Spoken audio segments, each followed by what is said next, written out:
khususipun tuan rumah sing gadah kawasan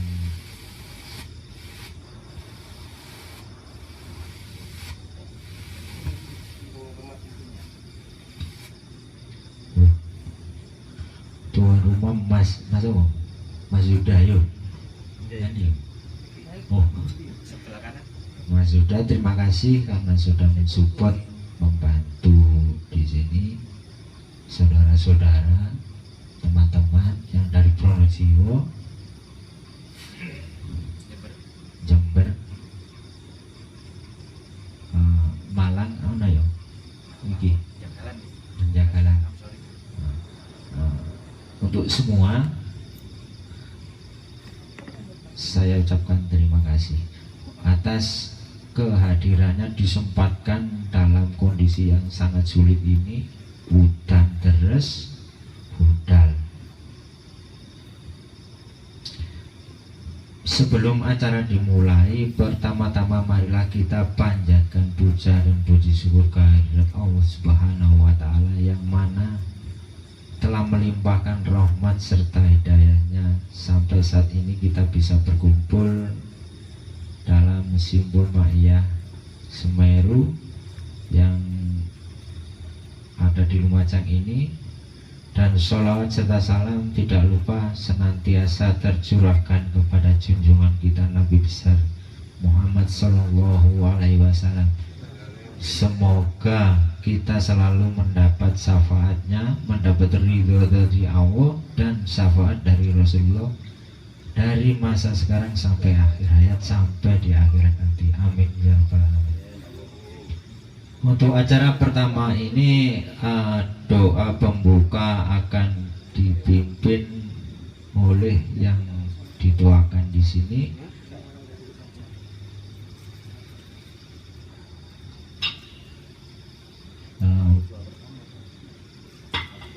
Doa pembuka nanti akan dipimpin oleh Pak Ahmad dan tawasul. Yang kedua kita nanti akan bersolawat yang akan dipimpin oleh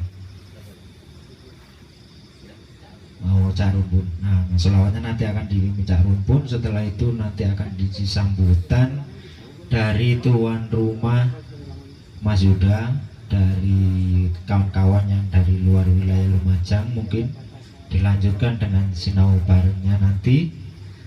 Terus ada nanti ada acara selingan, nanti kita akan nyanyi bareng ya, bersolawat.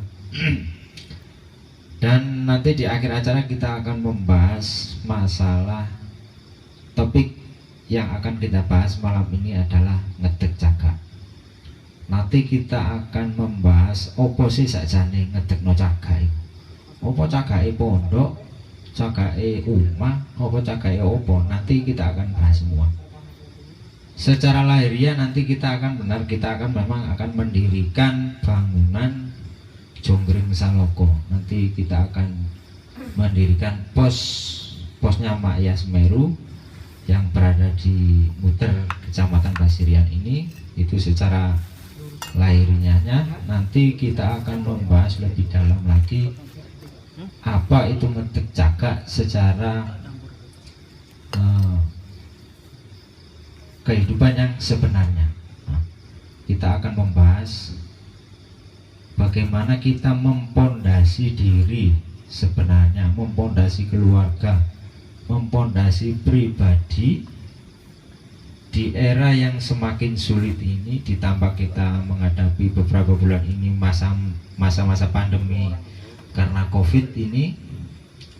Bagaimana cara kita mempondasi hubungan kita antara sesama dan hubungan kita dengan Sang Pencipta, supaya cagak itu kalau pondok pondasi ini kudu kuat, lek bangunan pondasi ini kudu kuat untuk kehidupan kita, supaya kita bisa berdiri kokoh untuk menghadapi kehidupan yang sedang kita jalani dan kita siapkan untuk masa depan kita nanti dan untuk akhirat nanti. Untuk acara yang pertama langsung saja Bapak Ahmad, saya persilakan untuk memimpin doa dan bertawassul. Waktu dan tempat, monggo.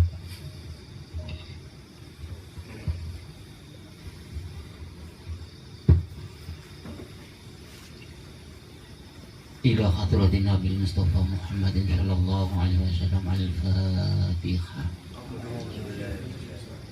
Iyyaka na'budu wa iyyaka nasta'in ihdinas siratal mustaqim. Summa ila hadrati ikhwanihim minal anbiya wal mursalin wal awliya wasyuhada wasyolihin wa sahabat Abu Bakar, sahabat Umar, sahabat Utsman, sahabat Ali wa tabi'in wa malaikat Jibril, malaikat Mikail, malaikat Israfil, malaikat Israil wa hamalatil ars wa ila khuzina sayyidina Syekh Abdul Qadir Al-Jilani radhiyallahu an rahimakumullah. Lahumul Fatihah. Iyyaka na'budu wa iyyaka nasta'in khususan ila ruhi Syekh Abu Ali bin Subakir Al-Farisi. Al-Fatihah. A'udzubillahi minasyaitonir rajim. Bismillahirrahmanirrahim. Iyyaka na'budu wa iyyaka nasta'in ihdinas siratal mustaqim siratal ladzina khususan ila Jam'iyah Ma'iyah Semeru Al-Fatihah. A'udzubillahi minasyaitonir rajim. Bismillahirrahmanirrahim. Iyyaka na'budu wa iyyaka nasta'in ihdinas siratal mustaqim siratal ladzina Rabbi ighfirli wa liwalidayya. A'udzubillahi minasyaitonir rajim. Bismillahirrahmanirrahim. Alhamdulillahi rabbil alamin. Hamdas syakirin, hamdan na'imin, hamdan yuwafi ni'amahu wa yukafi majidah. Ya Rabbana lakal hamdu kama yanbaghi li jalali wajhika wa 'azimi sultan.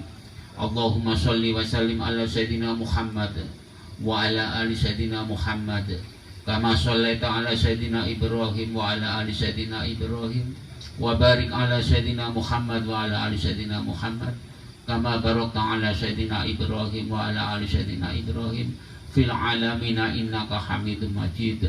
Allahumma nawwir qulubana ya Allah binuri hidayatika ya Allah, binuri Nabiullah Muhammad sallallahu alaihi wasallam, binuril Qur'anil azim, binuril imanana, binuril islamana. Allahumma wasi alayya rizqana ya Allah, Allahumma atif alayya khalqaka, Allahumma kama suntu waji'anis sujud li gharika fasun a'udhili su'ali li gharika birahmatika ya arhamar rahimin. Allahumma inna nas'aluka imanan da'iman wa nas'aluka qalban khasi'an wa nas'aluka ilman nafi'ah wa nas'aluka yaqinan shadiqan wa nas'aluka amalan sholihah wa nas'aluka dinan qayyimah wa nas'aluka al-afwa wal afiyah wa nas'aluka tamamal afiyah wa nas'aluka syukra 'alal afiyah wa nas'aluka al-ghina an syirarin nas. Allahumma ighfir lana wa liwalidayna warhamhuma kama rabbayana shighara. Allahumma rabbana atina fid dunya hasanah wa fil akhirati hasanah wa qina adzabannar. Wa sallallahu ala sayyidina Muhammad wa ala ali sayyidina Muhammad. Subhana rabbika rabbil izzati amma yasifun wa salamun alal mursalin walhamdulillahi rabbil alamin. Al-Fatihah. Ihdinas siratal mustaqim siratal ladzina waladdallin rabbi ighfirli.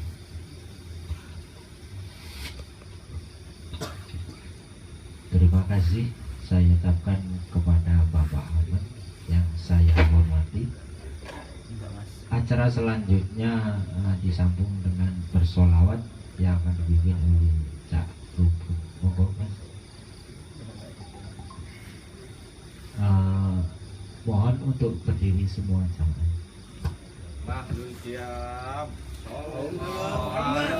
Muhammad sallallahu alaihi wasallam, sallallahu ala Muhammad sallallahu alaihi wasallam. Allahumma sholli ala Muhammad. Ya Nabi salam alaika,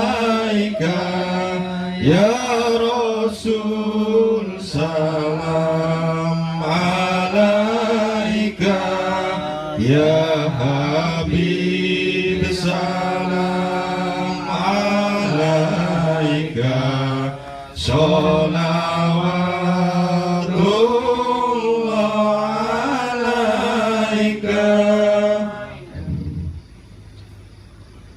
Ya Nabi salam alaika Ya Rasul salam alaika Ya Habib salam alaika Sholawatullah alaika Asraqal badru alaina Fatafad minhul buduru Misla husnik mara'aina Qaddu ya wajah sururi Ya Nabi salam alaika Ya Rasul salam alaika Ya Habib salam alaika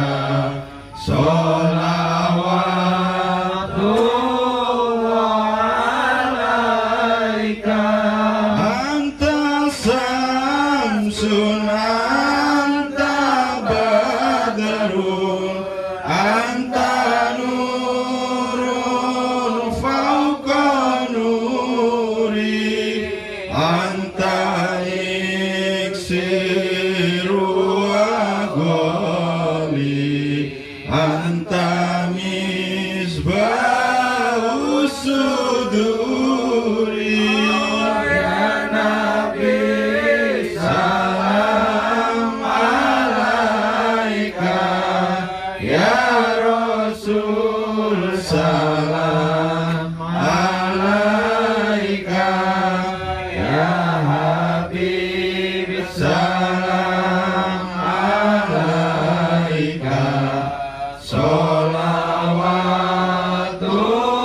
Sholawatullah alaika Ya Habibi ya Muhammad Ya Rusal qawli qaini Ya Mu'ayyad Ya Mumajjad Ya Imam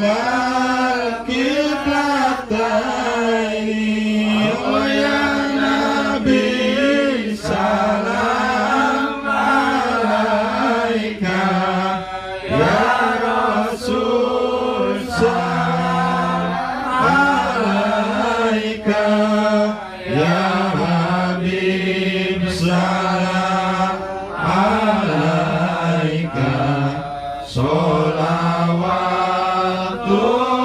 Sholawatullah alaika Allahumma sholli ala Muhammad Dimohon duduk kembali. Terima kasih. Mohon maaf.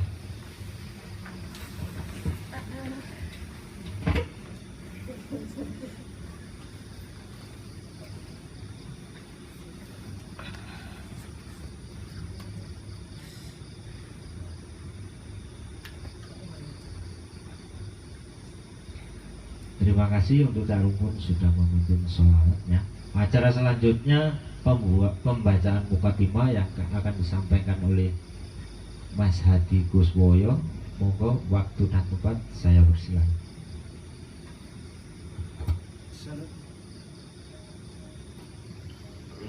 Assalamualaikum warahmatullahi wabarakatuh. Waalaikumsalam.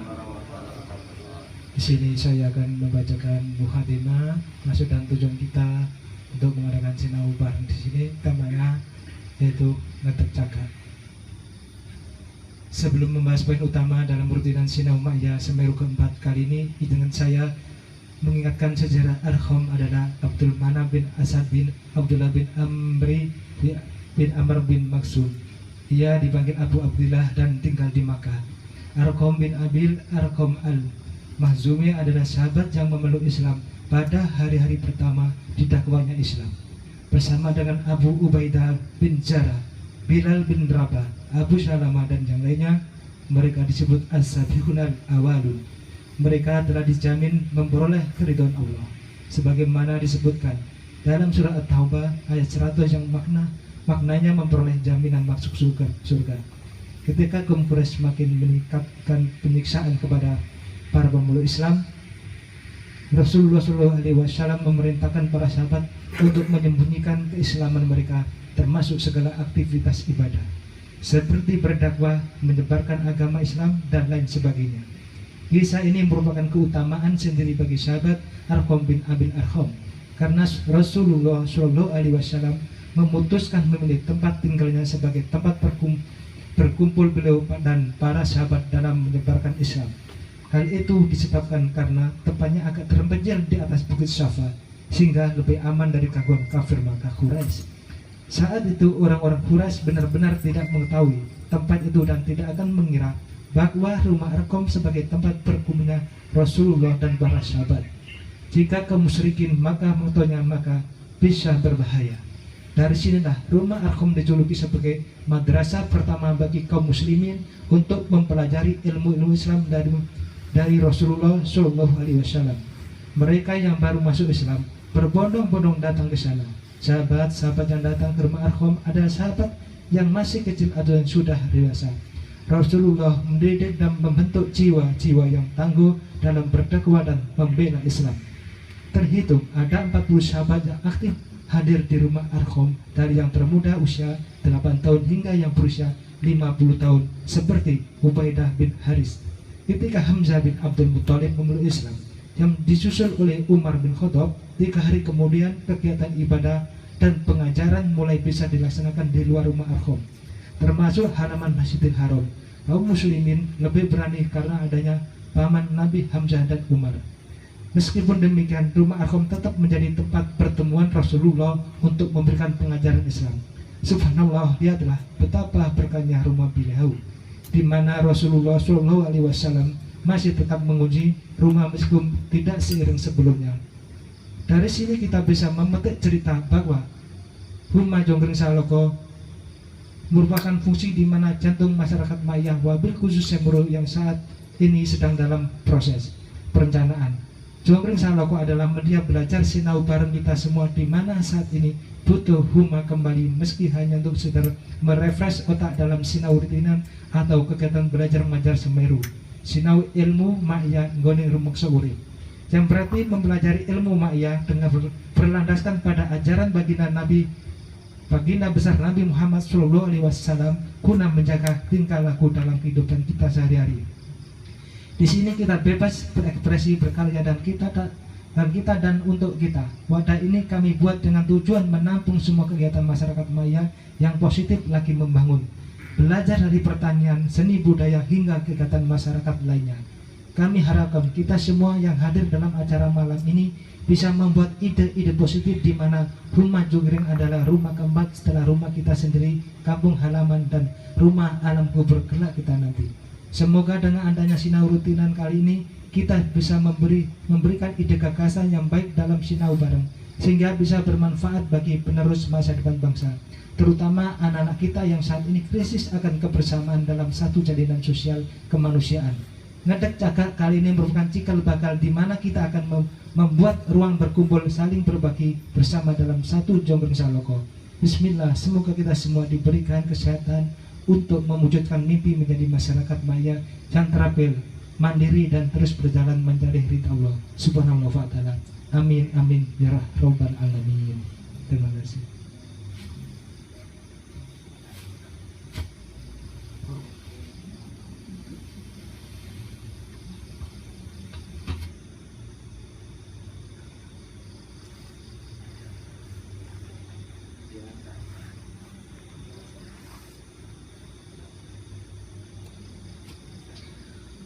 Terima terima kasih kepada Mas Hadi baru saja menyampaikan mukadimahnya dengan mengisahkan awal-awal keislamannya para sahabat Nabi yang secara sembunyi-sembunyi di tengah gentingnya pada waktu itu pemanggil. Saat orang-orang Quraisy benar-benar tidak mengetahui tempat itu, tidak akan mengira bahwa rumah Arkom sebagai tempat berkumpulnya Rasulullah dan para sahabat. Kita kembali ke topik yang akan kita bahas. Kita akan membangun Jonggring Saloko sebagai tempat berkumpulnya Ma'iyah Lumajang, Ma'iyah Semeru. Kita akan membuat satu bangunan untuk tempat berkumpul. Di sana kita bisa bertukar pikiran tentang ilmu apa saja. Nah, di tempat tersebut sudah tersedia tempat untuk bercocok tanam, ada kolam untuk ikan juga ada. Nanti kalau ada ide-ide yang baru nanti kita bisa sampaikan kalau sudah Jonggring Saloko itu berdiri. Kapanpun dan dari mana teman-teman Ma'iyah bisa mampir ke sana nanti kalau sudah jadi. Untuk selanjutnya, sebetulnya ngedek caka itu yang kita bahas itu ya ngedek caka yang aslinya ya kita mau membuat bangunan tersebut. Cuma saya ada terpikir sedikit. Saya di sini sebagai moderator, pembawa acara, tapi saya bukan sebagai narasumber. Saya butuh sumber-sumber yang baru dari teman-teman, saudara, bapak-bapak yang saya tuakan dan saya hormati di sini. Kami yang muda-muda ini butuh sesuatu yang baru, butuh support, butuh suplemen secara mental untuk menghadapi dalam era yang sangat sulit ini. Ya, mungkin ada salah satu atau beberapa teman kita yang biasanya kerjanya itu lancar, saiki nggak lancar lagi karena efek dari COVID yang berkelanjutan. Dan bahkan setiap pertemuan Ma'iyah ini kita akan sepertinya akan selalu membahas ini, karena ini sangat erat sekali dengan kehidupan sosial kita dalam bermasyarakat, berbangsa dan bernegara.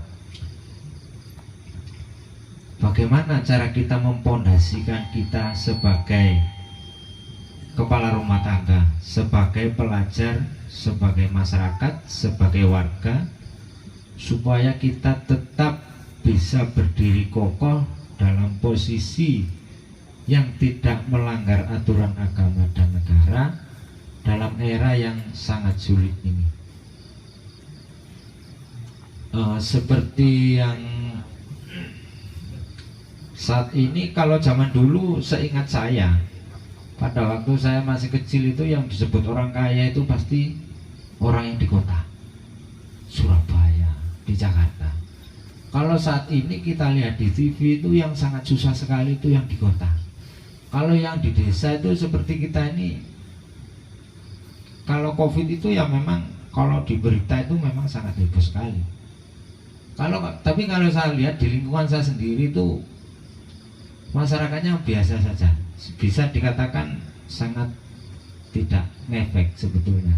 Nah itulah, sepertinya tahun-tahun 90-an yang disebut orang kaya itu orang kota, sekarang itu sudah berbalik. Ketenangan itu sebetulnya ada di desa. Betul Mas Idu ya? Koyok ngono supaya nanti bapak-bapak ini saya mohon kesediaannya untuk menyampaikan pesan-pesan kepada kami yang muda. Ya apa sih carane urip sing bener. Ya apa carane supaya awak iki duwe cagak sing kuat, pondasi sing kuat dengan era sing ndak karu-karuan iki. Marine wis KTP pilkada dhuwit iki semburat. Biasae ngono biasae. Jadi untuk membentengi diri menghadapi era yang saat ini, mungkin teman-teman bisa memberi masukan untuk mengisi acara ini, memberi sesuatu yang baru yang kalau saya dengan 1, 2, 3 teman ini biasa berkumpul, yang kita tidak berkumpul kita bisa bercerita, bercengkrama, berbagi pendapat, berbagi sumber sebagai narasumber untuk sesuatu yang baru. Sebelum sampai ke sana, kita akan mendengarkan dulu sambutan dari Mas Yuda, selaku tuan rumah yang mensupport tempat untuk kita berkumpul sinau bareng di pemandian Gunung Tambur ini. Waktu dan tempat untuk Mas Yuda saya persilakan. Assalamualaikum warahmatullahi wabarakatuh.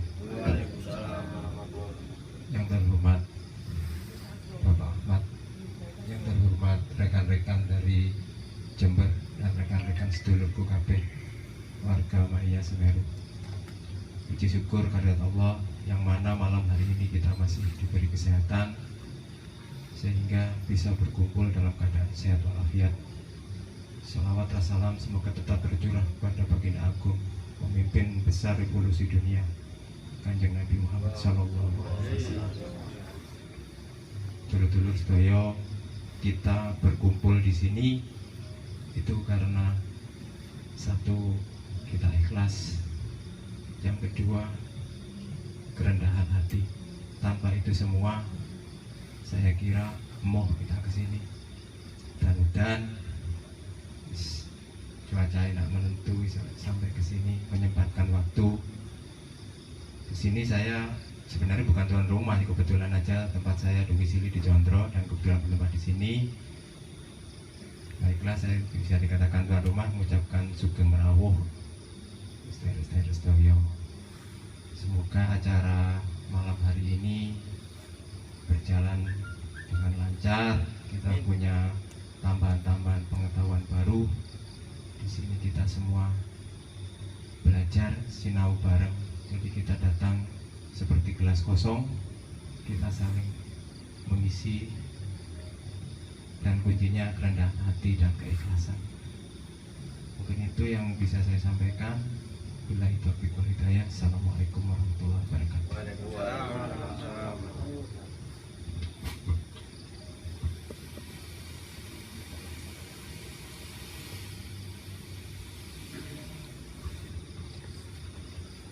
Sebelum acara sinau ini ada selingannya, partisipasi dari putri ini pun Mas Hadi akan membacakan puisi. Monggo.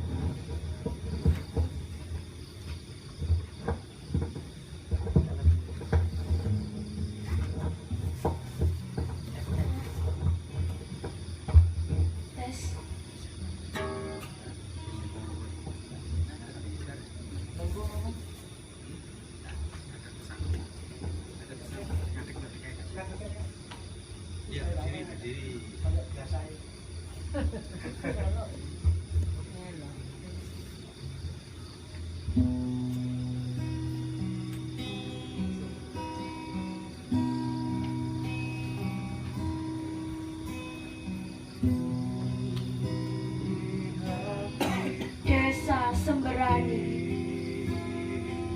jingga emas rona pagi ceria, mengalir deras kilauan permata desaku. Di bawah kakimu surga kecil tersembunyi, elok menghijau bagai permadani. Gemericik air sahut menyahut, menari burung di atas batu. kemana gerangan pujangga negeri, segudang rindu menanti kembali. Nyanyian gembala tua, sudut pematang bambu, sayup indah dilepas desa Semerani. Semangat muda menimba ilmu, jalan seiring nampak kalbu. Tuhanku, rahmatilah desaku,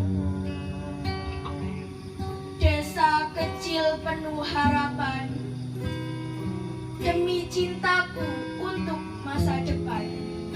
Terima kasih.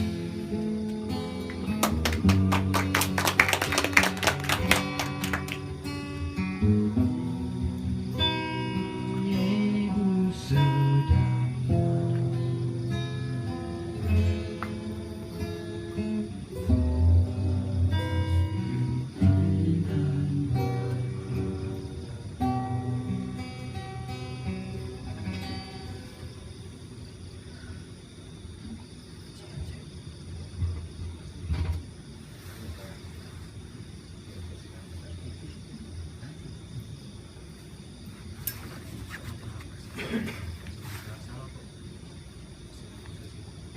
Terima kasih untuk Mbak Nasa, ya Mbak Nasa ya.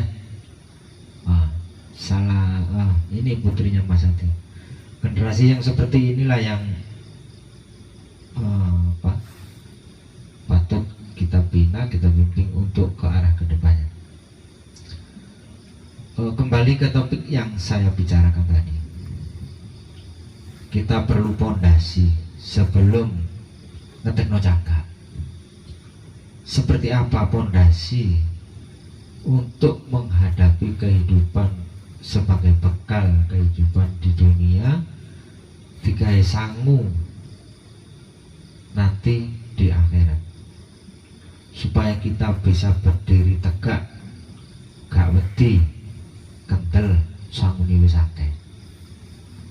Mungkin ini yang dari Pronojiwo nanti bisa memberi tambahan. Monggo Caripun mungkin punya apa ya jenenge, sesuatu yang baru untuk menghadapi masa-masa yang baru ini, yang sangat sulit ini. Monggo. Oh sulit. Mungkin sampean enggak pernah sulit, tapi memang sambat toke murah. Oke, bismillahirrahmanirrahim. Karena saya di sini lebih muda, ada yang lebih tua. Kalau tak lempar dulu mungkin tak iso nyusul didik-didik. Enten sing lebih sepur iki saking Jember, Jembaring mana Pak De Adi. Monggo Pak De. Masalah urip niki lho. Urip niki kok tambah suwe kok tambah enak jare arek iki. Monggo. Sing salah iki menungsone apa? Ya apa carane menyikapi supaya kita tidak maksudnya itu saya punya pemikiran ya apa carane aku iki ndak iso suudon nang pangeran, ndak iso suudon nang nasib, seperti itu. Monggo kula semanggaken. Assalamualaikum warahmatullahi wabarakatuh. Waalaikumsalam. Kalau menurut kula mengenai urip niki angel napa boten niku sinarungan hubungan kali batin niki menurut kula niku. Masalah siji isine dunya niku namung tikuk, namung tumbuh-tumbuhan, binatang kalian menungso. Napa mawon sing hubungan kali sing kuwasa, napa mawon sing urip mesti bakal wangsul. Entah niku binatang, entah niku tumbuh-tumbuhan, entah niku menungso, menika sami. Tumbuh-tumbuhan nopo cari menungso sak penake nek kate nebang. Arep saiki, arep besok, arep mben niku saged mawon. Napa maneh binatang. Bulan haji contohnya sing dibelek sapi, belek. Sing kaping 3 terakhir menungso. Nek pun titi wancine bah iku pas numpak bis, bah iku pas sholat, nek panjang pas jalan sekali, oh, masalah. Malah saya yang dijemput, saya malu sebenarnya, Pak. Mas, saya bagaimana? Akhirnya saya berangkat dengan senang hati, saya berangkat ke sini. Itu menurut saya kalau masalah kesulitan itu, yaitu kita harus cari jalan keluar yang baik, kita cari sama-sama dengan catatan kita sabar dan pegangan 3 itu menurut saya sih memang perlu. Itu saran saya. Sikap semangat pulau kelihatan lepas lupute omongan pulau jadi sepuro kamar. Assalamualaikum warahmatullahi wabarakatuh. Waalaikumsalam. Belum tambahin Mas. Bismillahirrahmanirrahim. Terus ini pertanyaannya kan urip ya namanya. Urip angel ngomong ini masalahnya jonggrip. Ya namanya. Diriji ku sing angel ana sing susah yo. Inti dari permasalahan sing disampaikan Bapak tadi, saya bisa menyimpulkan nek salah dengan ya. Jadi intinya dari tadi sudah disampaikan tumbuh-tumbuhan, binatang, manusia.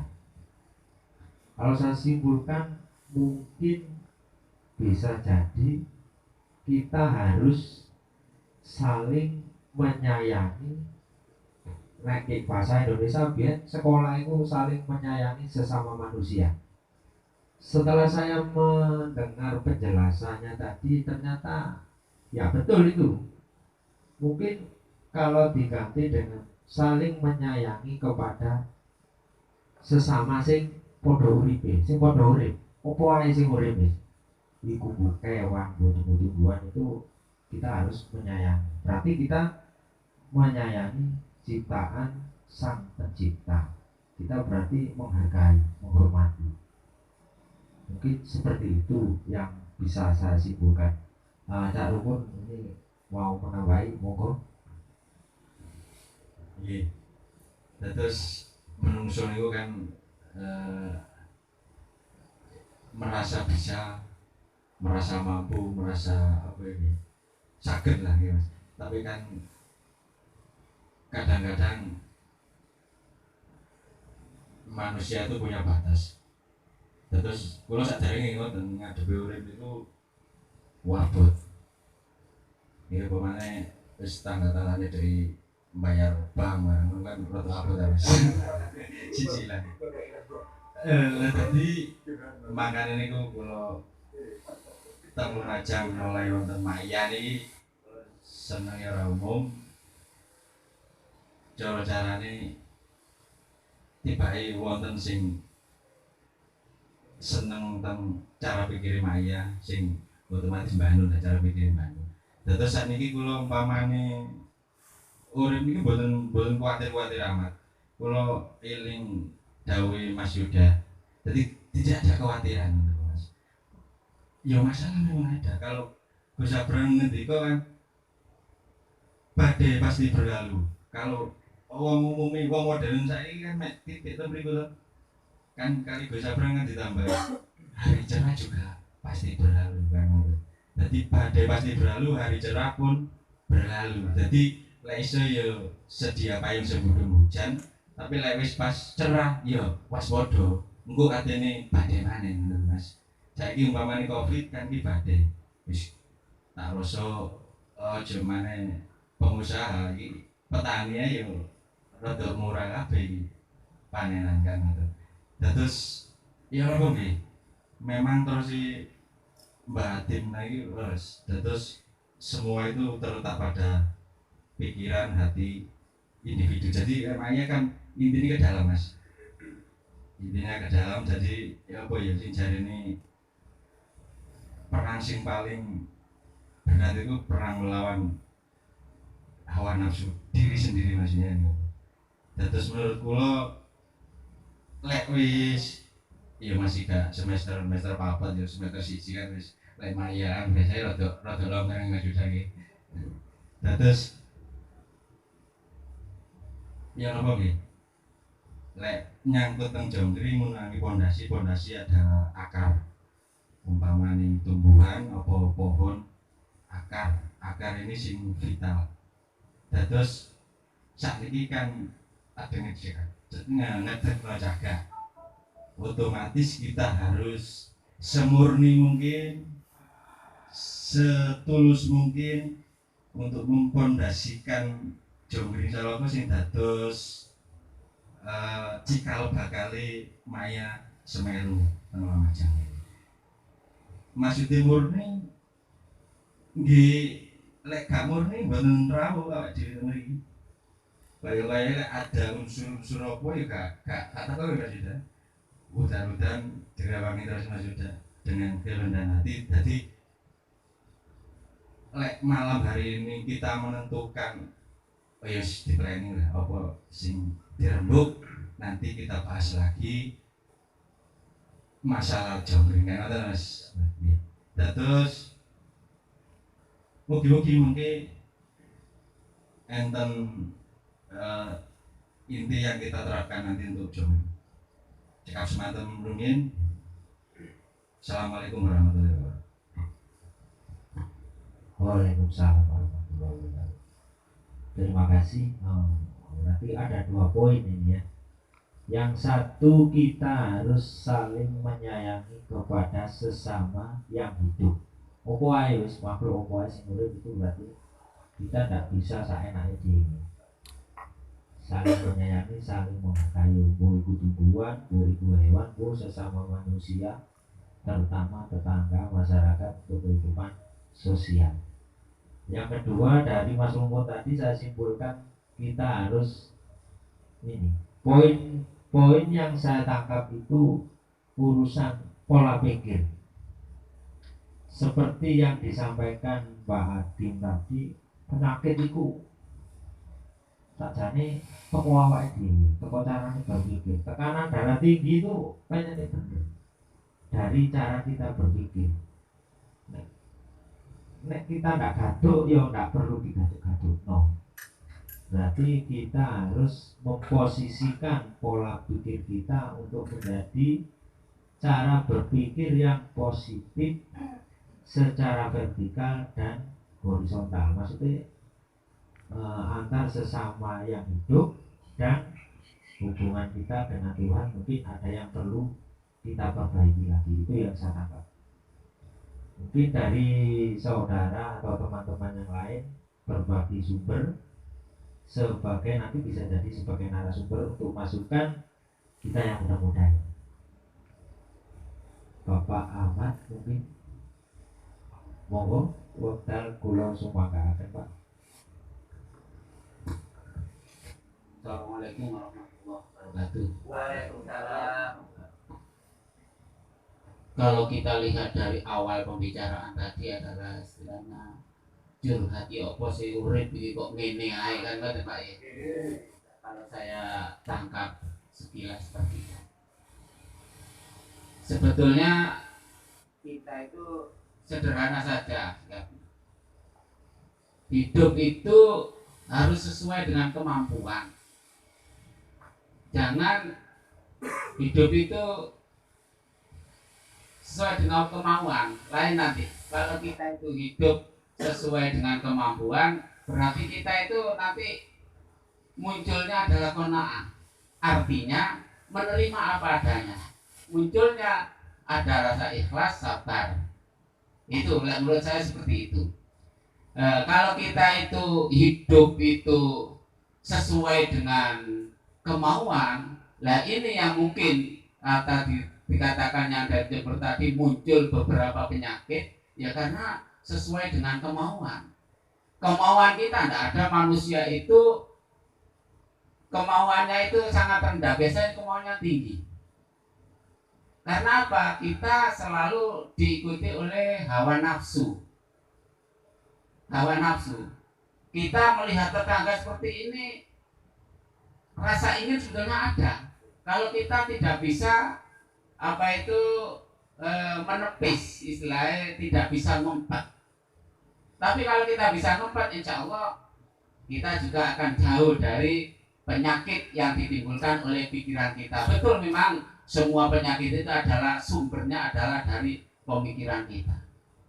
Nah, makanya tadi sudah saya katakan, marilah kita hidup itu sesuai dengan kemampuan. Kemampuan kita sampai di mana? Ya itu saja yang kita jalankan. Kalau kita keinginan ke sana, memang mempunyai keinginan, tapi harus hidup kita itu jangan kemauan kita. Kalau kemauan kita, yo ingin saya itu ingin mobil, ingin rumah yang bagus, ingin macam-macam keinginan kita, itu namanya kemauan. Tapi kalau kita itu sesuai dengan kemampuan, ya terbatas. Kemampuan saya gini ya tidak akan melangkah ke yang lain. Padahal semua manusia intinya pasti ingin berbahagia. Ingin berbahagia. Nah, untuk mewujudkan kebahagiaan itu sebetulnya ada dalam 3 hal. Satu diantaranya adalah sabar, kemudian bersyukur, dan ikhlas. Kalau kita sabar, insya Allah hidup kita bahagia. Dapat sedikit, sabar. Kemudian hatinya ikhlas. Kemudian bersyukur, kita syukuri.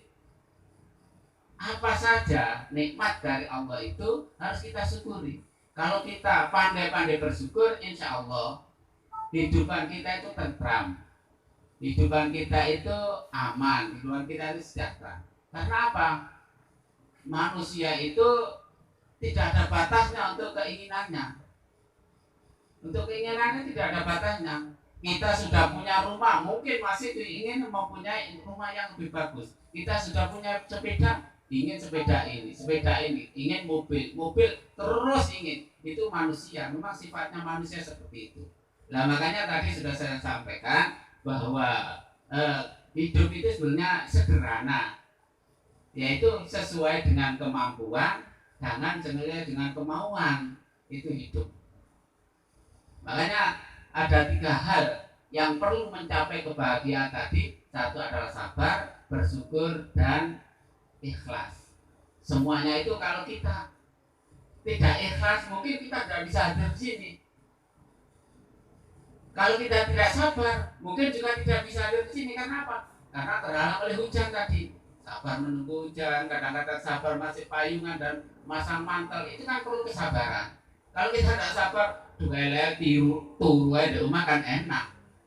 Dan pada kesan lainnya, ini memang harus kita rawat sebetulnya.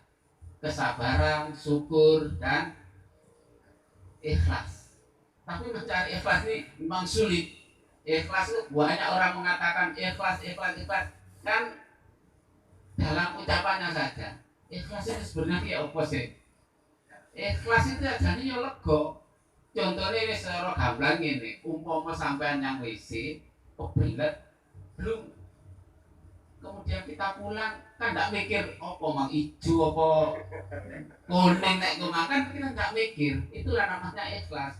Tapi kalau kita sudah memberi kemudian masih pikiran, aduh aku mangan kok pakai teman tidak ya.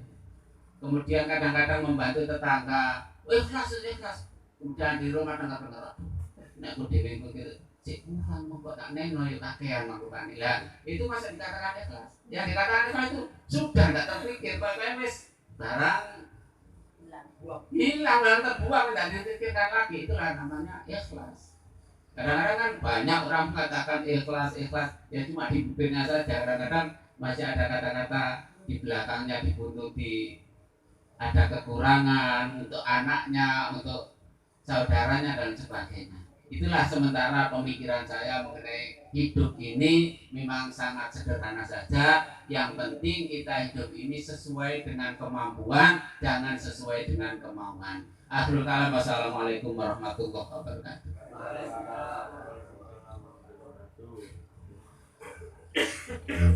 Terima kasih untuk Pak Ahmad. Seru ini.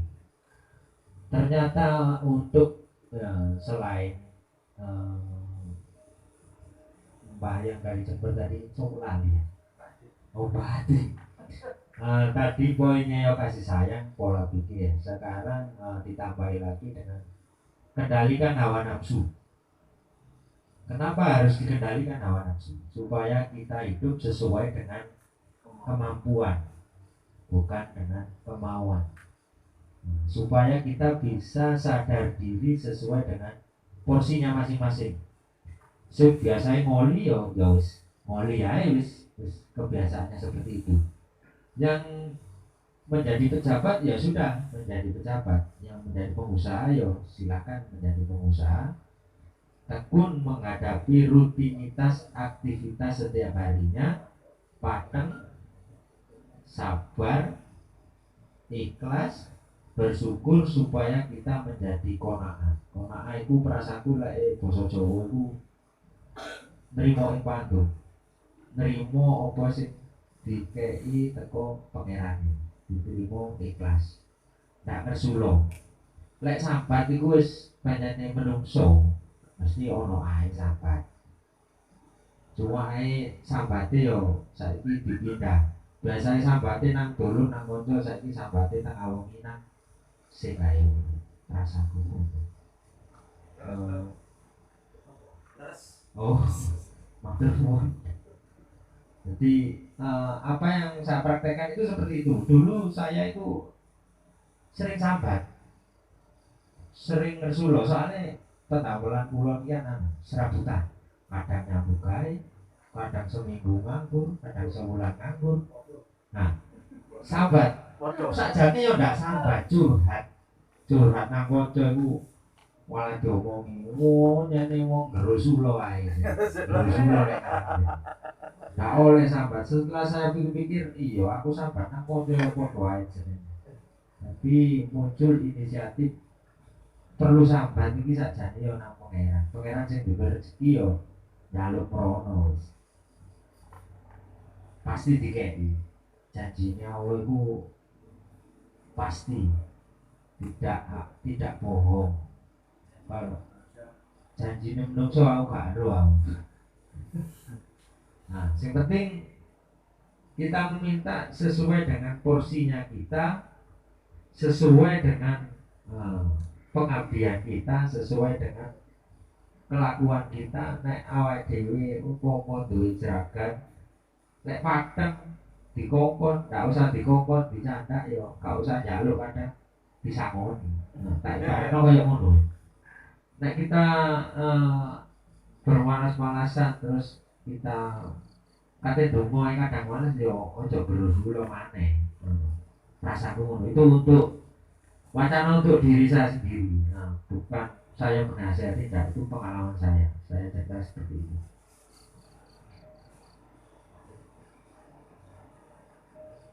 Nah, untuk selanjutnya tambahannya saya serahkan kepada teman-teman yang ingin menambahkan. Mungkin Mas Erwinnya kok pernah ae mana-mana. Tidak dikai mic muni hari ini. Monggo Mas. Nah, nuwun sewu iki. Kita di sini keluarga, kita di sini saudara, kita di sini saling belajar ya. Semua bisa menjadi guru, semua bisa menjadi murid. Kita bertukar pikiran untuk kehidupan yang lebih baik ke depan. Monggo Mas Erwin.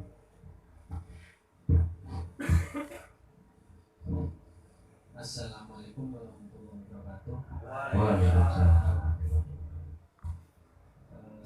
Pertama saya ucapkan terima kasih kepada sesepuh di sini dan juga kepada teman-teman Maya Semeru. Sebenarnya di sini saya bingung juga ya mau bicara apa.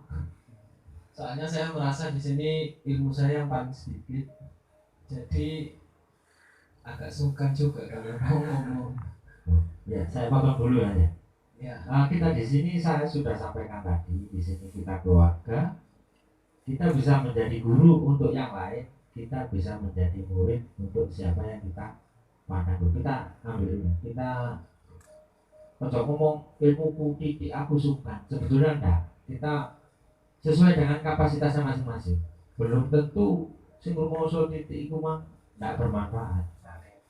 Oh saya, mosok. langsung potong-potong Oh, tak dasari meneh. Berarti kalimat iku kadang gak enak. duduk saneta ya tenan ya. Monggo dilanjut. Iya. Saya merasakan di sini tempat kita mengembangkan ilmu yang ada di peradaban timur ya.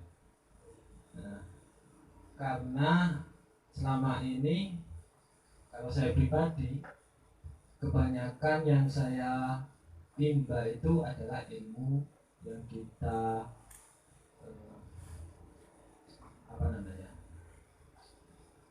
yang dikembangkan oleh peradaban barat.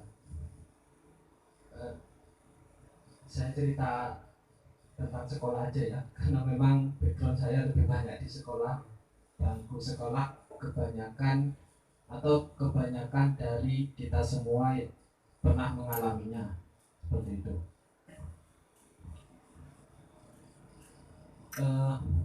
Seperti yang Mbah Nun ceritakan juga bahwa bangku sekolah itu kan berkembangnya atau nilai historisnya itu kan dari peradaban Yunani. Kalau kita amati perkembangan dari Yunani sendiri, bahwa dulunya sebelum Masehi, bahwa orang yang diakui atau pengadilan yang diakui secara hukum adalah orang yang merdeka dan juga yang memiliki strata sosial yang tinggi. Sedangkan para wanita ataupun budak, mereka tidak diakui sebagai manusia. Seperti itu. Kemudian berkembang hingga zaman kegelapan, yang mereka sebut peradaban kegelapan, dan sebenarnya itu merupakan masa cemerlangnya bagi peradaban timur, juga terutama peradaban Islam sebenarnya, adalah ketika di sana mereka masih mengesahkan perbudakan. Jadi yang dianggap manusia itu adalah mereka yang merdeka saja, termasuk masih di situ sudah ada peningkatan. Kalau sebelumnya adalah pria atau laki-laki yang memiliki strata sosial tinggi, kemudian mungkin yang tidak dianggap manusia ketika itu adalah budak, seperti itu. Kemudian berkembang di masa pencerahan yang mereka sebut Renaissance itu, mereka mulai ada lagi perkembangan bahwa ketika itu sudah ada perlawanan dari perbudakan. Dan di Amerika sendiri perbudakan itu mulai diilegalkan ketika zamannya Presiden Abraham Lincoln, yaitu Presiden Amerika yang ke-16 atau ke-17, saya lupa. Jadi sebenarnya itu sudah sangat lama dari masa kemerdekaan Amerika sendiri. Jadi masih terbilang barulah kalau dianggap perbudakan itu ilegal di peradaban barat. Kemudian berkembang hingga saat ini peradaban barat itu juga mulai kebingungan tentang masalah, lebih tepatnya kalau saya ceritakan, kalau saat ini masyarakat peradaban barat itu sudah mulai menyadari bahwa ternyata yang perlu diperhatikan itu bukan hanya manusia, tetapi sekarang ada namanya etika lingkungan hidup yang mulai digencarkan melalui Greenpeace dan sebagainya oleh lembaga-lembaga internasional yang mulai menyadari ternyata peradaban kapitalis itu merusak semua, bukan hanya manusia, tapi juga merusak lingkungan, merusak hewan, seperti yang sudah kita bahas barusan seperti itu. Kelemahan kita yang ada, yang belajar di sekolah itu adalah yang juga saya rasakan sebenarnya dan juga pernah disampaikan oleh Mbak Nun, bahwa orang yang kalau semakin tinggi sekolahnya, semakin merasa ilmunya banyak, kecondongannya itu mereka punya hati yang sombong di dirinya, entah itu sadar atau tidak, entah itu diakui atau tidak. Kecenderungan kita memandang orang tua kita, mbah-mbah kita yang tidak pernah sekolah, kita kasarannya dalam hati kita, entah kita akui atau tidak, mereka itu bodoh seperti itu. Dan kalau sebenarnya kalau kita mempelajari sejarah tentang keilmuan peradaban barat sendiri, yang sampai sekarang puncaknya itu tentang etika lingkungan hidup, sebenarnya itu sudah kita capai ribuan tahun yang lalu sebenarnya. Sebenarnya kalau kita renungkan lagi, ternyata peradaban barat itu masih baru. Dan kita tidak pernah percaya diri dengan diri kita sendiri. Kita merasa minder dengan peradaban yang telah kita capai, yang telah dicapai oleh mbah-mbah kita sendiri, sehingga kita kebingungan arahnya. Peradaban yang akan kita bangun ke depannya seperti apa. Dan di sini adalah tempat menumbuhkan sebenarnya menurut saya kepercayaan diri yang sudah, ilmu-ilmu yang sudah dicapai oleh mbah-mbah kita. Di sini adalah tempat menggali menurut saya, tempat menyuburkan kembali, tempat menumbuhkan kembali apa yang pernah kita capai, apa yang pernah mbah-mbah kita capai dulunya. Kalau peradaban kita menganggap bahwa tumbuhan dan hewan, bahkan makhluk-makhluk lain itu bukan sebagai tempat kita untuk mengeksploitasi, tetapi sebagai teman, sebagai manusia dalam kasarannya, kita sebenarnya menurut saya peradaban kita sudah ada sendiri, bagaimana kita bersikap dengan lingkungan, bagaimana kita bersikap dengan tumbuhan, bagaimana sikap kita menghadapi hewan dan juga makhluk-makhluk lain, itu sudah diajarkan. Dan sekarang kita bingung mempelajarinya kembali, karena memang referensi itu atau tempat untuk menggali itu sulit untuk kita temukan.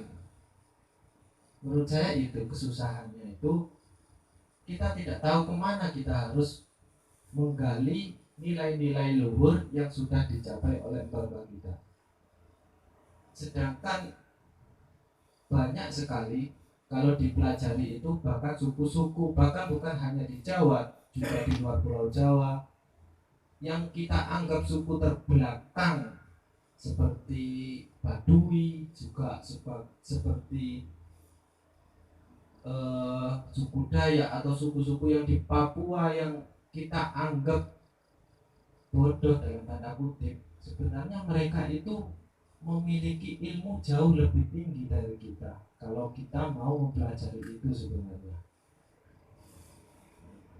Cuma memang tidak ada wadah atau mungkin tidak ada peran dari entah pemerintah atau entah siapapun yang bertanggung jawab itu untuk mengangkat itu kembali.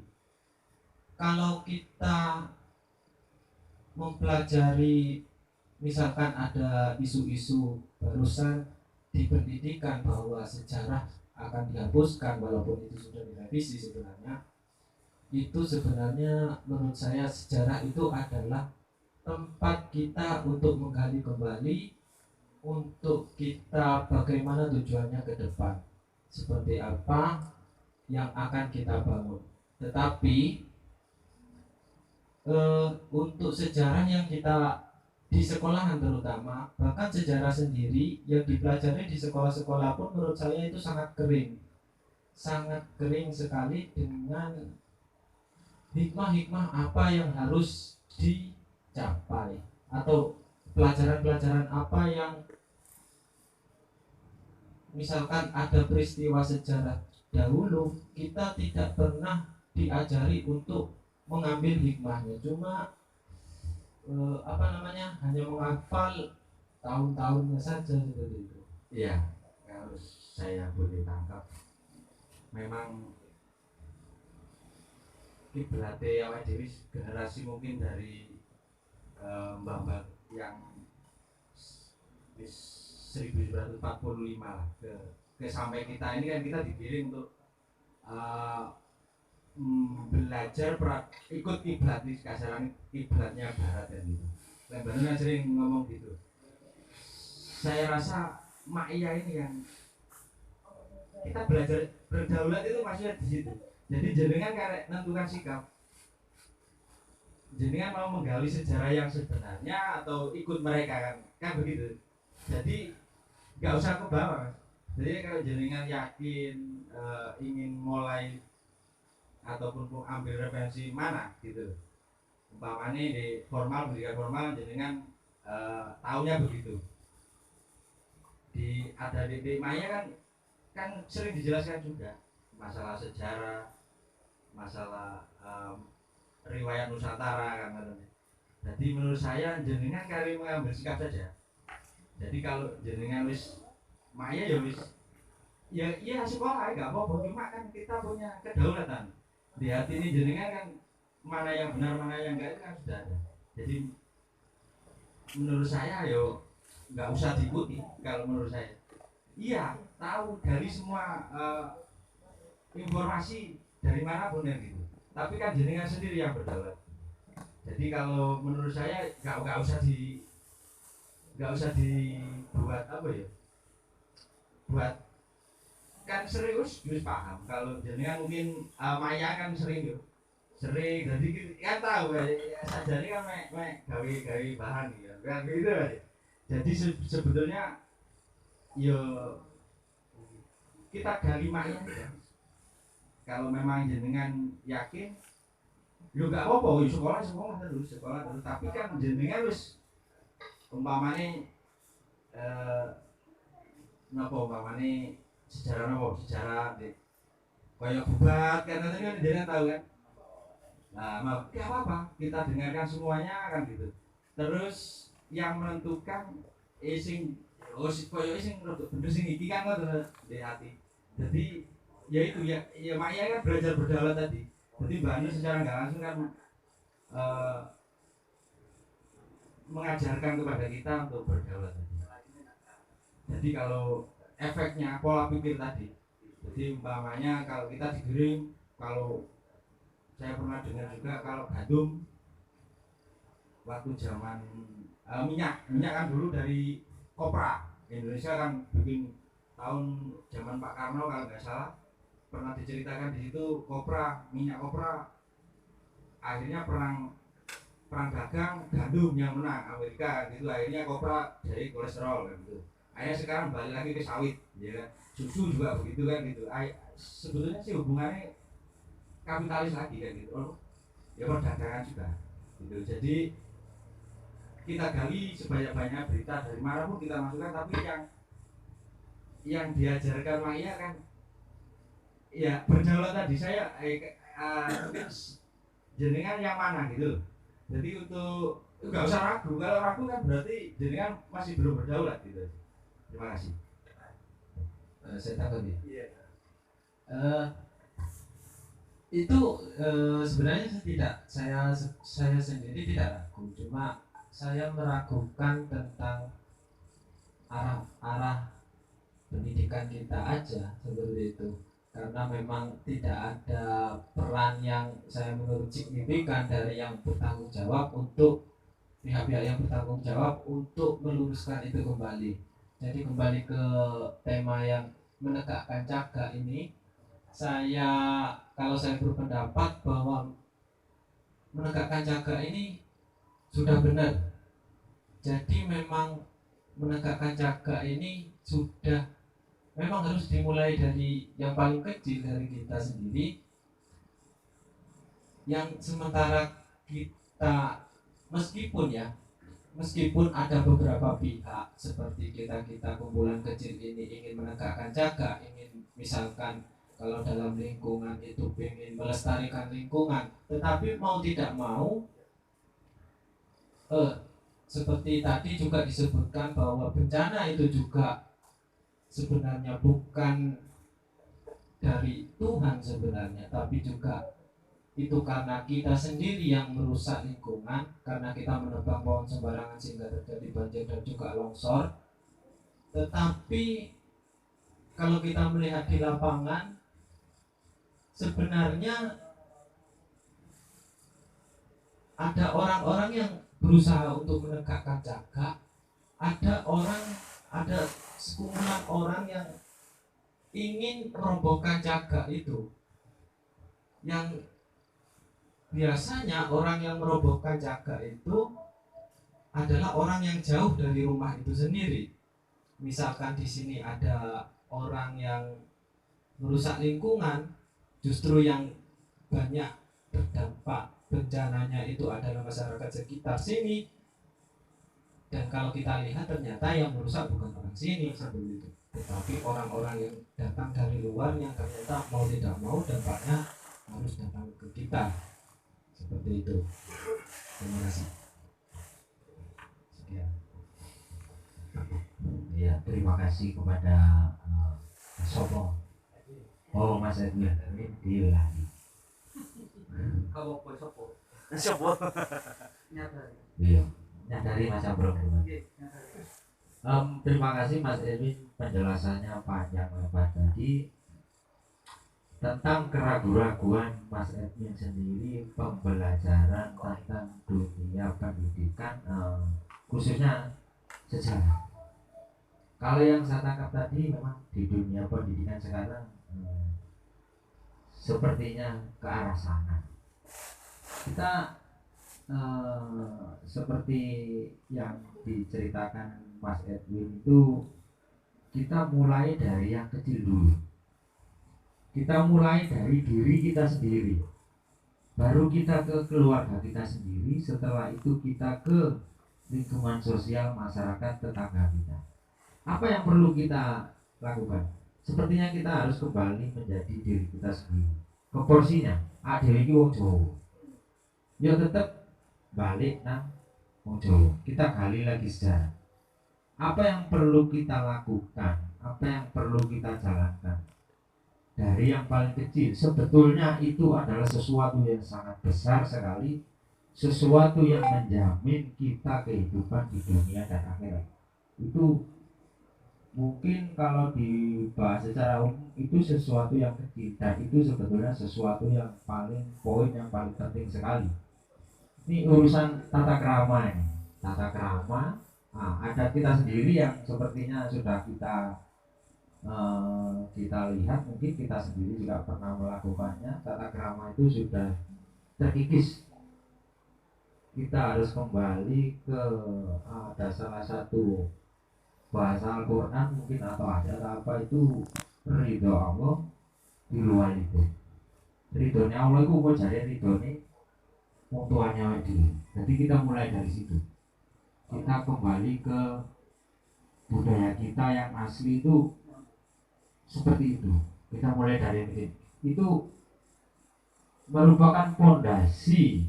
Saya pikir itu merupakan fondasi untuk melangkah ke depan, menjalani kehidupan di dunia, dan itu merupakan jaminan di akhirat.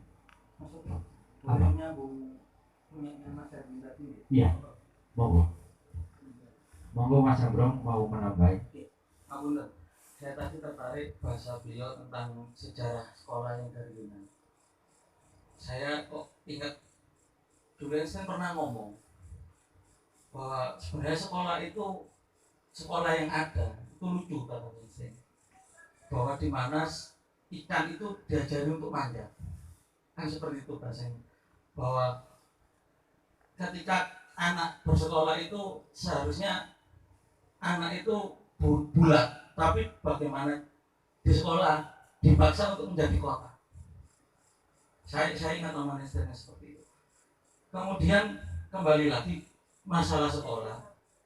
Makanya ketika orang tua itu sudah punya anak, mereka juga harus siap bahwasanya sekolah itu bukan hanya di sekolah.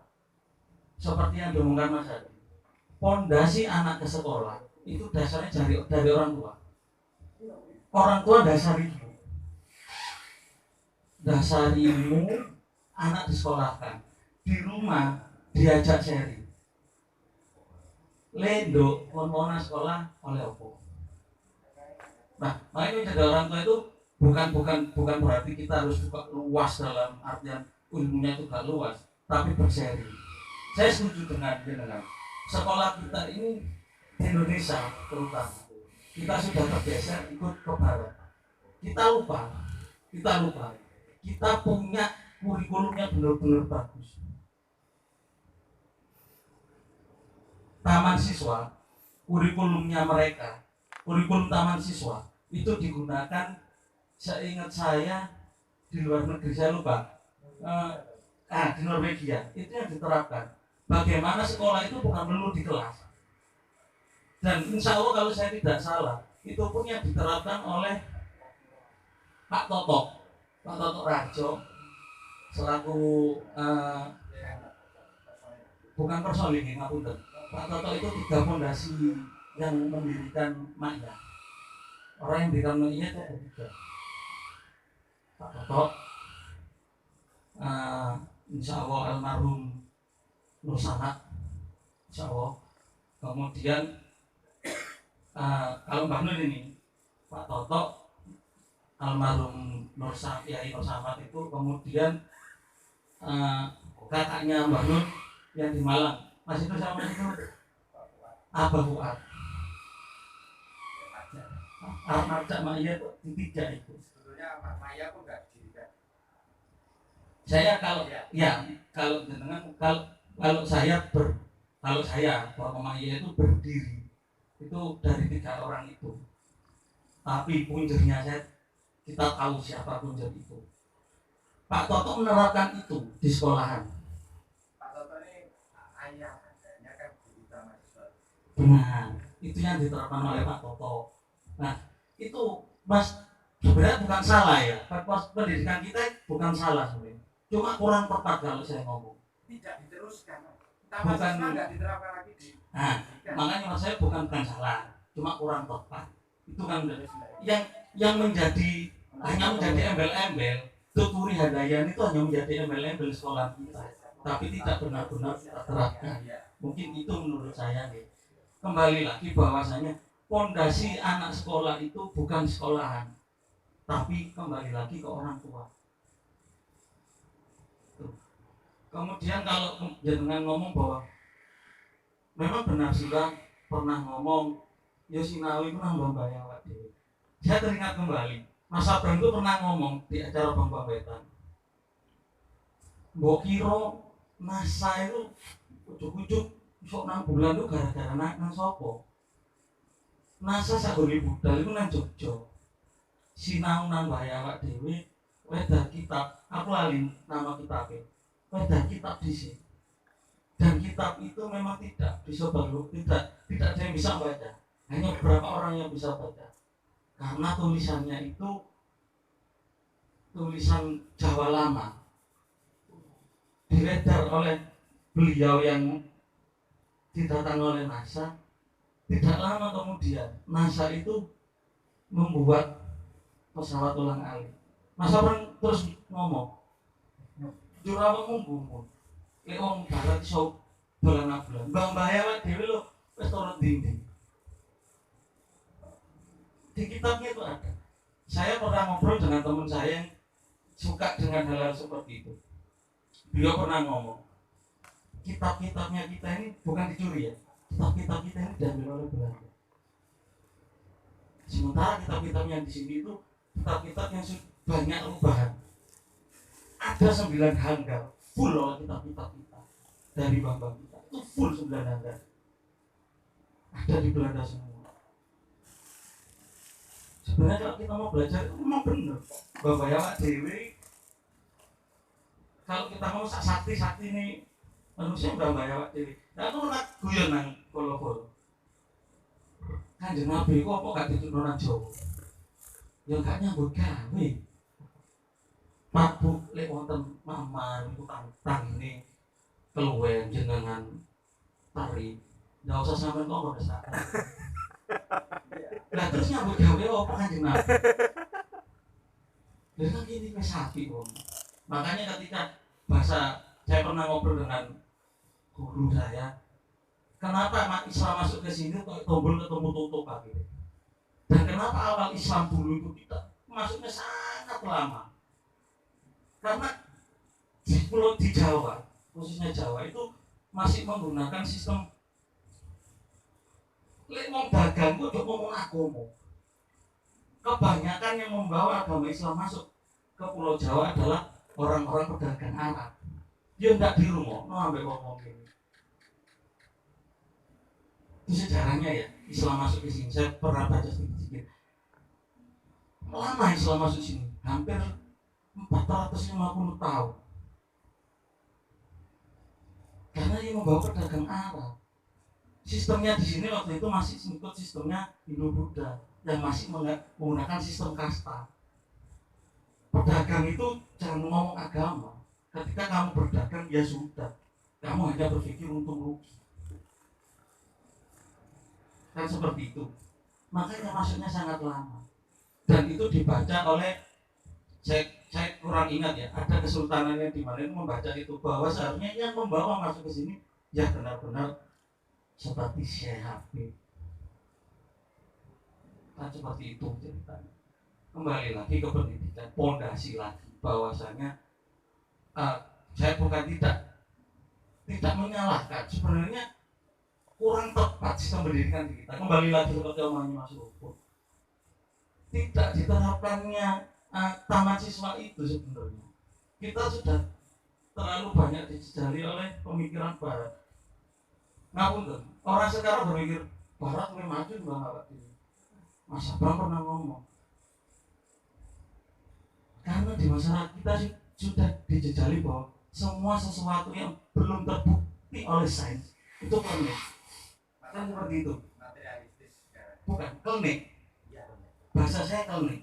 Mas Abang ngomong awakmu itu aja dipaten di otakmu bahwasanya ilmu itu ngomong ilmu klinik. Karena kenapa? Karena itu belum bisa dibuktikan secara sains. Ngapunten, pernah iki wis ngomong Jawa kan tau ngomong sing hubungan tokoh batin. Ya kan? Telepati. Itu kan klinik. Kalau bahasanya orang Barat klinik. Saya jadi enggak klinik. Mas Abra ngomong, awak dhewe iki jadi iso. Cuma karena kita bergantung pada alat, akhirnya kita malas untuk mempelajari. Frekuensi kan ini mainnya. Sebenarnya kalau manusia bisa sama-sama menyatukan frekuensi, dimanapun jauhnya Anda, pasti akan merasakan. Gak usah ngelangin. Misalnya Mas Lumpur, kadung cedek, angen-angen Mas Lumpur, tak ngomong ya, angen-angen Mas Lumpur. Secara frekuensi ketika Mas Lumpur nanti masuk dalam frekuensi saya, aku kok kangen ya Mas Jawa, suwi kak ngetok. Iku lho gak tanpa sengaja nanti ngomong Mas Lumpur dolan ngomong. Dunia itu masalah frekuensi, ya itu tadi kalau Mas Lumpur ngomong segala sesuatu yang belum bisa dibuktikan secara sains itu nanti akan berbau klinik menurut kita. Pada dasarnya bukan. Apa ya bro? Sebenarnya sih itu menurut saya kalau kita ambil intinya pola pikir mas. Jadi gini loh, kasta tadi saya ingin menambahkan kasta tadi kan. Kalau dulu itu kalau di Nusantara itu kan yang terkenal Brahma, terus Satria, terus Sudra. Sudra ini ukurannya bukan kaum jelata sebetulnya. Kalau menurut Bandung kan bukan kaum jelata, tapi kaum yang memikirkan laba tadi. Jadi pedagang ini termasuk Sudra. Nah, maksud Sudra katanya dakwanang Brahma. Maksudnya kan di sini kalangan Brahma dan Satria. Maksudnya begitu. Nah, sekarang kita dicuci ataupun dipengaruhi dengan cara pikir mereka, materi lagi, Sudra. Sebetulnya kita ini Sudra. Maksudnya alam sekarang kan tadi harus terbukti, harus ada share, itu kan materi. Jadi kalau mau diluaskan, orang yang terhormat adalah orang yang kaya, bukan orang yang baik. Maksudnya begitu, baik, alim mungkin. Walaupun baik, alim gak boleh duit juga, gak ditingkatkan ke atas. Walaupun mampu ataupun juga iso nyalon bupati, maksudnya begitu. Maksudnya ya kan kalau gak ada dana, maksudnya gitu, gak ada duit. Nah, Ma'iyah ini mencoba untuk mengajak kita untuk mempelajari Bamba kita dulu, terus kita alihkan cara pikir mereka itu benar apa enggak. Masa sudah dari atas kan gitu. Sebetulnya ya kudunya ya baik, yang alim sih, terus kasatria di sini kan maksudnya sing salah ya aku salah, sing bener aku bener itu maksudnya Sudra. Dan ini penjabarannya luas sekali kalau satria ini. Nah, satria yang dulu itu kan dididik untuk menjadi demang, rajo kan gitu. Untuk penasihatnya ya mungkin di Brahma tadi, kiai, ulama kan gitu. Jadi sekarang cara kita berpikir dibalik-balik. Jadi yang sudah ditaruh di atas, yang Brahma ataupun satria ini mungkin di bawah. Jadi memang banyak sekali Mas Jabrong yang harus diselesaikan di negara kita ini. Tapi kita daripada masuk gang-gang, kita kembali ke Jogring Mas. Jogring salah ngomong Mas Jogring. Saiki sama jenara sing intim Maya Semeru. Oke. Biar ini ya, tak terlalu semangat. Apa yang butuh hiburan. Maksudnya itu kita butuh selingan. Kembali ke bukan sponsor ya, kembali ke Maya lagi. Kita selingan lirik-lirik ya. Kita bisa nyanyi bareng nanti dengan posisinya Bung Edo.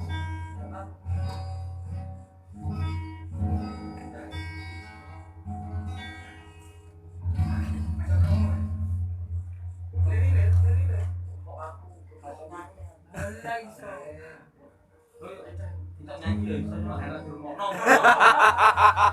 Soalnya ini so, bermono ya turunkan dulu atmosfer. Lirik. Oh iya.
Semoga setelah selingan ini flashnya ya, kita kembali lagi ke Jogring Salopo tadi ya. Yang saya tangkap tadi dari Mas Capro, Mas Edwin itu memang kembali lagi ke tata krama sebetulnya. Tata krama itu memang peradaban yang sangat tinggi ya.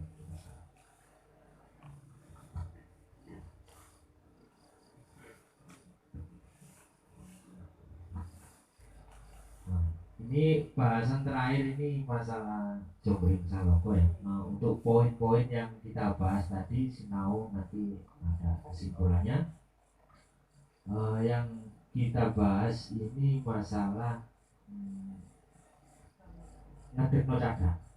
Maksudnya ngedekno cagak itu kita akan membangun tempat berkumpulnya Maya Semeru. Kita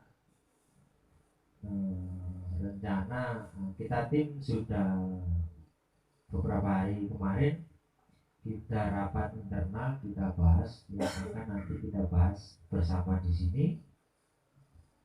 Kita mendirikan bangunan tersebut yang jelas kita membutuhkan biaya. Biaya itu nanti kita bahas di sini, enaknya di mana, urunannya biro, caranya ya apa, nanti kita akan bahas. Untuk kemarin yang saya bahas itu bersama Mas Edo itu rencana awal itu kita bangun dengan fondasi dari semennya, coran, batu, fondasi seperti bangunan rumah. Untuk tiangnya, temboknya itu kita rencana buat dari batang bambu. Kenapa kita pakai batang bambu? Kita meminimalisir dana sebetulnya. Kalau dana itu mencukupi untuk bangunan tembok, ya kenapa enggak? Nanti kita bahas di sini. Untuk bangunan bambu sendiri kemarin sudah saya reng-reng itu lebih kurang biayanya itu sekitar 4.500.000. Kita buat fondasi dan seperti ini, tapi nggak pakai keramik ya. Kita dirikan tiangnya pakai bambu, gedengnya pakai bambu. Rencana kita atapnya pakai spandek untuk jangka panjang AWT. Kita nggak pakai genteng karena di sebelah-sebelahnya itu banyak pohon sengonnya, jadi awet deh. Mungkin ada usulan, mungkin Mas Rumpun tadi sudah membahas ya, mau ada usulan enaknya ini urunan itu dipatok berapa atau seperti apa. Untuk tahap pembangunannya ya yang jelas nanti kita nunggu dana itu betul-betul siap dan ada lebihnya untuk yakni hal-hal yang tak terduga kekurangannya. Nanti lihat di pasno ternyata kurang, kita nggak enak nanti bangunannya macet. Mohon Mas Rumpun usulannya tadi yang sudah dibicarakan dengan saya sore-sore tadi bisa disampaikan di sini.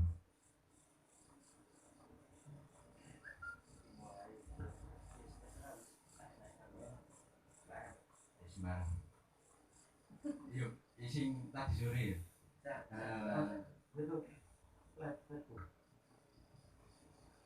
Jadi kalau menurut saya ini juga harus Kalau ngomongkan uang jangan lihat Facebook ya. Rawan ngomongin duit lihat Facebook. maksudnya ini interan Kalau memang intern kita bahas intern. iya. Tapi kalau bahas masalah itu ngapunten, jangan sampai lihat Facebook. Maksud saya itu. Nah itu nanti kalau kita lihat Facebook, mohon maaf, ketika kita membahas uang, ketika lihat Facebook ada kemungkinan orang-orang masuk. Nanti gini. Apa yang ini sambung Lanjut aja deh, tahu Facebook itu. Jadi kemarin saya Kalau ini saya tahu, kalau itu live dulu. jadi kan gini Mas, yang saya dengar kan dari mungkin yang apa ya, termasuk inti Maya Semeru kan 25 orang lah ya, yang mungkin wis sanggup kan gitu kan. Jadi ada keputusan saya nggak ikut, tapi dengernya kan 100.000 gitu kan. Jadi menurut saya yo apa-apa, diformalkan 100.000 nggak apa-apa. Tapi bagi yang mungkin diformalkan kan 100.000 yang mampu Mas. Untuk yang tidak mampu ayo kasihan juga. Menowo ini masukan, bukan berarti harus seperti yang saya omongkan. Tapi ini sekedar masukan dimana kalau koyo apa ya, umpamanya daya berapa 4 juta 500. Nanti ada yang lebih dari 100 kan ya nggak apa-apa, yang kurang dari 100 itu intinya ada yang mungkin teman-teman lebih dari 100 ya nggak apa-apa, terus kurang dari 100 ya nggak apa-apa, sing kira-kira memang apa ya, zaman kondisi sulit semampunya ya nggak apa-apa gitu. Jadi untuk menurut saya iku mau mek ngono tok iki, tapi bukan ini harus diputuskan begini ya, ini mah sekedar masukan. Terus terus iki gak ini kan ora apa-apa ya. Oh nanti ada yang yang dikhawatirkan tadi tuh. Itu saya lali orang. Iya, ini menurut saya berapa? Mohon maaf sebelumnya. Karena jika berurusan dengan masalah uang, kita minimalisir. Ya untuk rapar-raparin daerah lah. Ya, menurut saya ini bukan apa. Kita tahu sama tahu banyak orang-orang yang kalau kita karena kita membawa nama maknya, iya kita membawa nama beliau. Ketika nanti kita berbicara masalah itu, orang-orang tanda kutip tidak suka dengan beliau, itu nanti akan beranggapan bahwa loh kok seperti itu gitu loh. Maksud saya itu bukan saya bermaksud iya saya paham Mas. Jadi kayak padang bulan kace itu kan sebetulnya setiap pertemuan ini kan untuk itu kan ya, mungkin ada kardus keliling. Jadi kalau ini sudah di hitungannya di apa ya, diformalkan kayak jalan gitu ya, kita nggak apa-apa kan. Jadi kita umpamanya gitu ya nggak apa-apa. Jadi amen IBY terus intinya ya kudu lek kepingin ndang berdiri ya harus mencapai 4.500.000 tadi ya gitu. Jadi apa rekor doyone awake dhewe kan gitu. Jadi kita nanti minta usulan dari mungkin dulur anu Pak Rahman, mungkin sapa sing sepuh untuk memberi masukan. Jadi saya nggak berani lebih jauh lagi karena ya itu mau ya apa ya ki jare Mas Jambro aja nih Bu. Ya iya memang rada anu lek. Heeh, lek mayan lek ngomong udane ya malah rada yo gak kawan sih sampe yo koyo gak biasane kan gitu. Iya. Bukan ya gak apa-apa sih sajane, tapi kan kita punya cita-cita harus ya apa caranya lek awake dhewe menemukan ini adalah solusinya. Maksudnya bentuk ini ya harus gak apa-apa cek ndang ngatur, sing penting kan ndang ngatur. Kalau menurut saya gak masalah sih, yang penting tujuan kita cek nih ono apa. Lagi yang saya ingin tanyakan ini ini nih biasanya yang di mana apa Mas? Berarti rumah apa camp apa rumah maknya? Kalau di Kadipiro kan apa Mas? Rumah maknya ya. Di kono kan rumah maknya untuk simpul-simpulnya apa? Sekretariat. Kalau saya lebih kalau saya ini usul dari saya terus pakai sekretariat. Aduh, kalau formal mana gimana? Enggak. Maksudnya begini Mas, umpamanya iya. Maksud saya umpamanya apa? Basecamp yo. Camp Maya Semeru ya. Sementara nanti Mas Jambro ya. Nanti untuk selanjutnya bisa dinamis saya ini berubah bisa. Gitu. Jadi untuk sementara ya camp Maya bener Mas Nopal. Saya ini mau ingin mendengarkan sajane tak tunggu-tunggu ini Pak Yuda. Jadi Pak Yuda ini saya minta ini dengan sangat ya apa sarane untuk maksudnya gini loh Mas. Monggo lah, kayak ide nih apa coramu nih untuk jogging ke depan, terus ambil situasi sekarang ini Mas. Iya, ya monggo itu. Maksudnya arahnya kemana? Ya, untuk untuk kalau dana ya, maksudnya itu untuk kedepannya apa sih? Kami enaknya sarannya gini loh, Rek.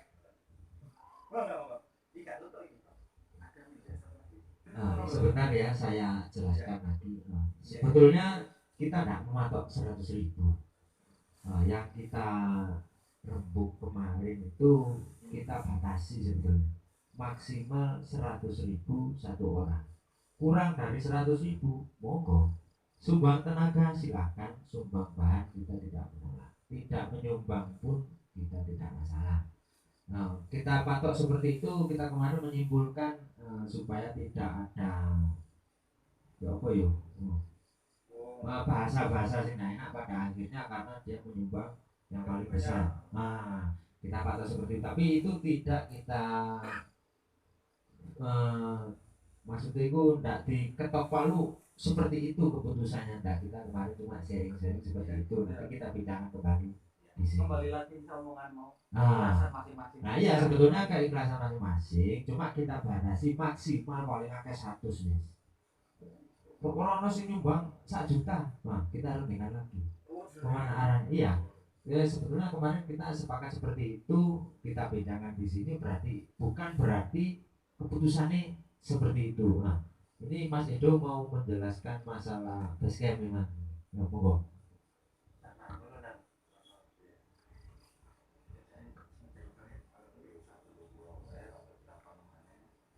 Assalamualaikum warahmatullahi wabarakatuh. Ini saya hubungi, sebenarnya saya tidak mau ngomong di sini sebenarnya. Saya tadinya sudah berpesan bahwasanya saya di belakang